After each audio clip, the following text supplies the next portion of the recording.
Ես չեմ ընդունում, որ անվանումա ոչիլ։ Նախ առաջինը որպես առաջին տիկին, ինքը իրավունք չպետք է վերապահվի իրեն նման ձևով արտահայտություններ անելու։ Ես չեմ ընդունում համենայն դեպս։ Իսկ ինքն իրեն առաջին տիկին համարում է։ Ինքը իրեն առաջին տիկին համարում է, դե ըստ քաղաքականության, ըստ օրենքների բնականաբար, եթե Նիկոլ Փաշինյանը վարչապետը, բնականաբար անկախ ամեն ինչից ով ուզում է լինի, իր կինը։ Կինը չի բայց։ Դե օրինական կինը չի զաքսավորված, բայց դե որ արդեն 25 տարին լրացել է եւ նրանք համատեղ կյանք են վարում եւ կենցաղ են կիսում, բնականաբար համարվում են կին եւ ամուսին։ Սաղ էլ նույնն են բոլորը։ Սկզբից մինչև վերջ ոչինչ են եղել։ Նրանք աշխատել են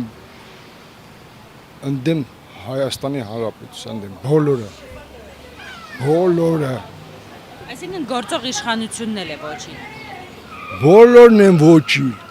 Բոլորը։ Լևոն Տեր-Պետրոսյանից սկսած, Քոչարյան, Սերժ, այս պիղծից պրծած։